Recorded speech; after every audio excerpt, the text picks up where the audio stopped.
Hi, I'm Shane. Welcome to my channel, where I share tips, strategies, and lessons that help bring us closer to the best versions of ourselves. If you follow me on Instagram or been on this channel for a while, you'll know that I bring this thing everywhere to capture my thoughts, insights, to mind map, to journal. And previously, I've made a video about what is in this notebook because it's got room for tons of different inserts. But today, I'm going to dive deeper into one particular blank insert that I use specifically for mind mapping and give you 5 tips that'll turn this notebook or any notebook into a powerful mind mapping tool. All right, guys, let's go. If you're new to mind mapping, I recommend checking out some of the intro videos in the links below. It's an amazing tool to organize our life's chaos and information. Here are just a few examples of what I use mind maps for. Daily to-dos, 2-week sprints, video ideas, conversation summaries, book chapter summaries, meeting and call notes, project planning, abstract ideas, the list goes on. I basically use it for whenever I feel like I need to offload part of my brain in order to make sense of things. All right, what do you need to get started? Of course, there's a traveler's journal, which is what I have, mainly because I love the amount of inserts and pockets I can put into this, room for extra pens. But really, you can use any kind of notebook. For the longest time, I actually used a Moleskine notebook like this, mainly because it gave me plenty of room to expand on different ideas and diagrams and all that. You don't necessarily need a traveler's notebook. If anything, as you can see, this is way smaller than this notebook. What's really important though is that you want to have erasable pens like this. These are the Pilot Friction pens, and they essentially turn any piece of paper into a whiteboard. It's very, very powerful. And I like to have 2 pens, 2 different colors, mainly because I use the main one, which is my blue 0.7 fine point for the main mind maps, because I like how bold it is.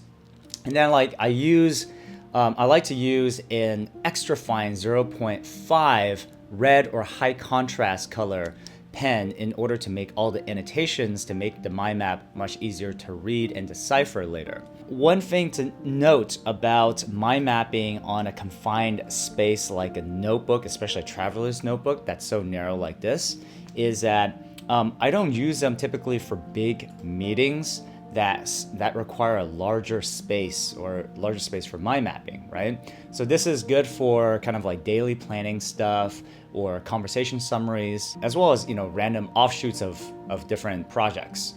So I wouldn't use it for a large project. That said, this is by far the cheapest and most accessible way of mind mapping. And once you get used to mind mapping or mapping in a confined space like this, you're going to be able to turn any napkin into a mind mapping device. It's a very powerful concept.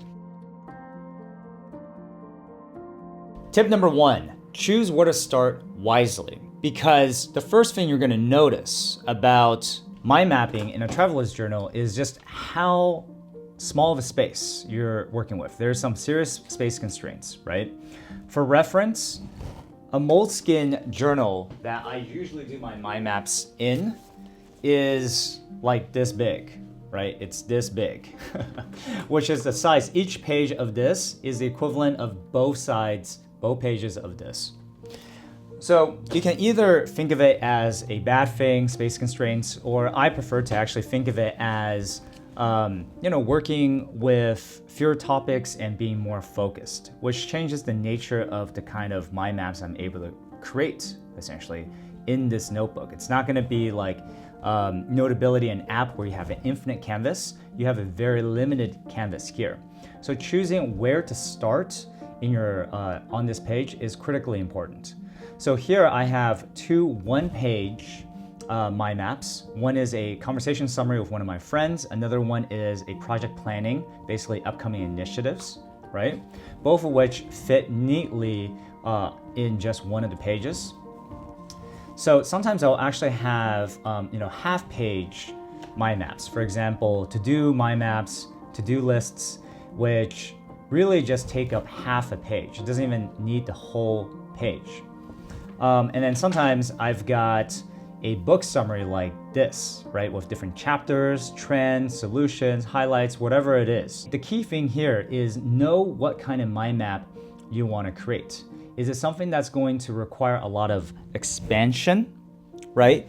In the type of content you're going to be writing down, or is it, something that is the opposite of that, which is super quick and very condensed, or something that is in between? So choose your location wisely. For the purposes of this example, I'm going to choose a one-page mind map, which is the most common one for me. So we have mind map tutorial, right? So that's the central node. I know that this is roughly going to take up 1 page or so. That's why I'm putting it in the middle, right? If you're gonna do a 2-page mind map, you're gonna wanna put it somewhere in the middle of the 2 pages. Hopefully that makes sense. Tip number 2 is draw the main nodes first. What I mean by that is if you know the major topics or the agenda items of a meeting that you're trying to summarize or take notes on, you would draw those out first as primary notes. So for example, in my chat summary with my friend, I know we talked about personal needs, we talked about anti-fragility and time compression of relationships. These are the major themes of our conversation. So I map those out first because I know those are the ones that I want to expand the details on. Similarly with project planning, I've got upcoming stuff, I've got the current things I'm working on, and then I also have uncertainties of the future, right? So for our purposes of our example here, I know that in this mind map tutorial, I want to cover, there's going to be an intro, that's a segment, right? And then we're going to cover the tools or what you need, excuse my poor handwriting right now, and then the actual how to, right? So these are the major sections that I like to circle around the mind map, the major nodes. What if you don't know the structure that you're going to be going to? Don't worry about it. It's actually totally fine. So if you don't really know the structure or the different sequences that you're going to go through in a mind map, then I would just make it equal distance, right? So for here, I would say miscellaneous or something. When I'm uncertain, I literally just position the major nodes equidistant from the center, allowing each of the mind maps or the major nodes to expand out. Of course, this is kind of not ideal because we've got a lot of space here, a lot of space here, not a lot of space here. So don't be afraid to actually erase and move things around as needed. So for example, if I know that the tools and what you need is going to take up more room, I could actually erase this and put it here and put intro over here, right? But I know for a fact that the how-to section is going to take up probably the most time and going to be the most room or the focus of this mind map. Tip number 3 is keep things tight. Because we're working with constraints in a traveler's notebook, this means we need to be very conscious of the space that we're taking up. So going back to this example here, I'm not going to be spreading out any of these 1-page mind maps like the 2-page mind map here, right? So the 2-page mind map is great for when you have no idea, again, going back to our former topic of not knowing the exact structure. So if I'm diving into a book, which is, this is me trying to summarize a book written by my friend, Sini, about digital wellness, I'm going to try to expand out what I think are the major highlights of what I want to cover, right? So for example, digital trends, what are some of the highlights of the book? What's his background? What are some of the solutions he's trying to promote when it comes to digital distraction and digital wellness, right? But there's a lot of unknowns because I actually have not read the book yet. So dealing with that means, I will actually make the mind map a little bit more spread out. But if you know more of the structure that you're dealing with, definitely try to make it as tight as possible, right? So here you can see my lines are not going to be as spread out as this mind map here. The other thing to note here is that I will often erase things as needed in order to make more room for certain topics. So for example, if anti-fragility, which is kind of scrunched up here, needs more room, and it ends up being more of an emphasis and personal needs topic, I will actually erase certain parts here in order to make more room for this topic, right? So definitely don't be afraid to make some more room, additional room for the topics that major topics you're trying to cover. So going back to our example, right? We've got how to. So you can notice that these lines are actually really tight around the center. The tools we need are, let's see, we've got the pens, we've got the notebooks, and then we have the phone camera, okay? All right, and then we've got the how-to. These are the 5 steps. So I know I've got 5 steps, right? So 1, 2, oops, I'm already making that, too big, right? There we go. And this is in real time, which means that if I feel like, this is not gonna fit 5 or whatever topics, that means I need to make it a little bit smaller. So the tip number 1 is space constraints, or figure out where to start. Where to start. Tip number 2 is draw main notes first. Tip number 3, which we're on right now, is keep things tight. Actually, you can already see that I feel like this could use a little bit extra room. I want to make sure that I don't have a lot of white space. That's the thing about traveler's journals. They're so tight, right? So keep things tight. Number 4, we'll get to that in a bit. And then we'll make some room for number 5, right? So this allows me to draw more lines here as needed, right? Draw more lines here. This can allow me to draw some stuff here. Having this number 4 here allows me to draw some lines here, some notes. So I'm being very conscious of where I can draw child notes or expansions of that information. So for example, where to start, right? So I would say, choose a center where your central node or the topic goes, and then show examples. Draw main notes first, which we just covered, right? So here we can say, if unknown, make equidistance. Cool. So this is literally just mapping out the contents of this video in real time. Tightness of space means, shorter lines, etc., etc.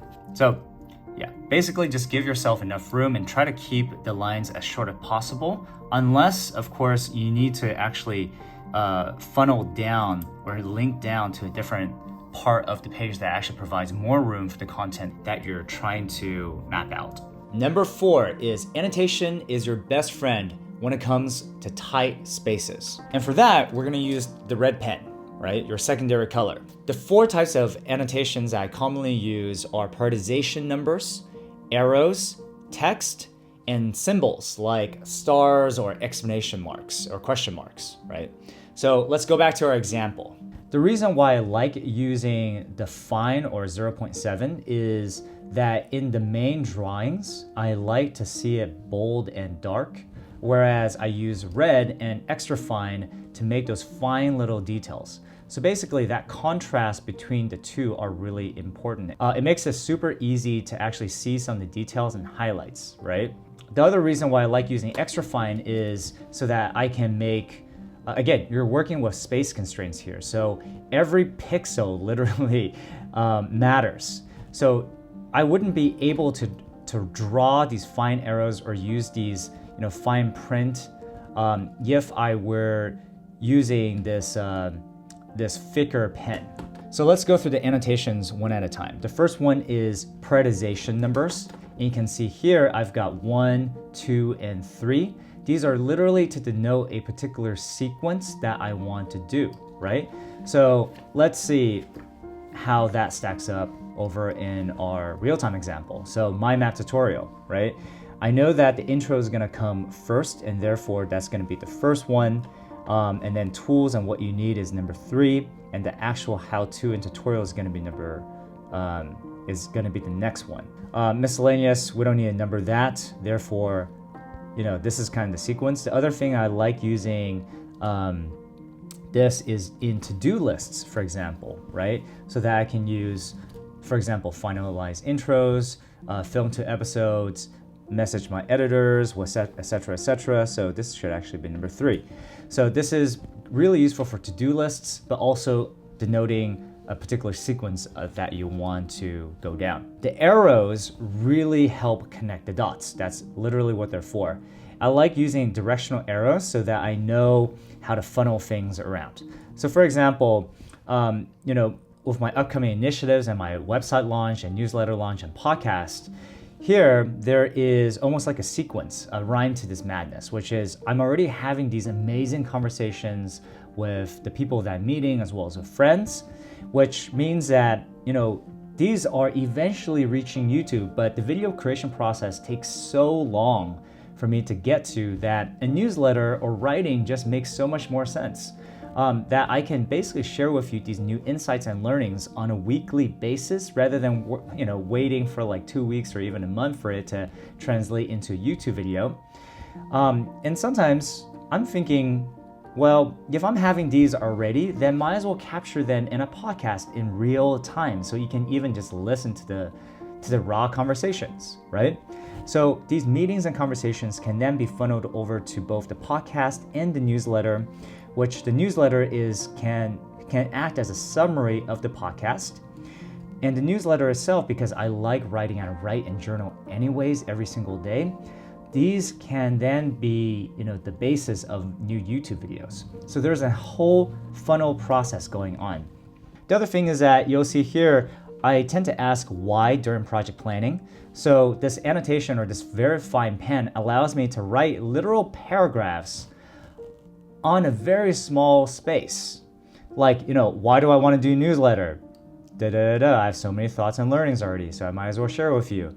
Why do I want to do a podcast? Well, I'm having amazing conversations already. Might as well share that with you, right?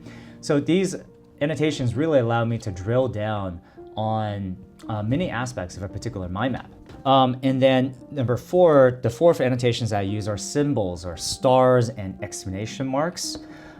So here I've got stars. Stars really mean that this is something that I want to pay more attention to, right? So for example, here I've got need more pauses, intentional slowdowns, the faster you go. So this was one particular insight that I really wanted to dive deeper into so that I can save it for a future newsletter or a new video with you guys, right? Exclamation marks can either act as the same thing or something that I want to have a follow-up question on, or that could be a question, right? So the symbols that you have for yourself can vary depending on what you want to note. So for example, here I've got a question mark, right? Which means uncertains. And I've been sitting on the fence about TikTok and Twitter and stuff like that, mainly because I see them more as distractions. So right here, it's still unknown, a question mark, whether or not I want to go into TikTok anytime soon. If I do, it'll probably be in December or next year. All right, going back to our real-time example here, right? So here we've got, let me see if we can even make any relations. The phone camera.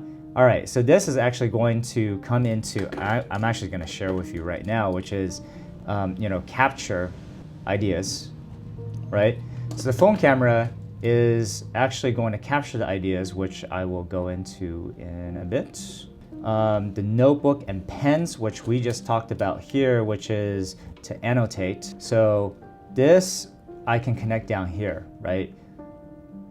Because in the first part when I talked about tools and what you need is these 2-color pens, I can now make an arrow here about, 0.7 versus 0.5 millimeter, right?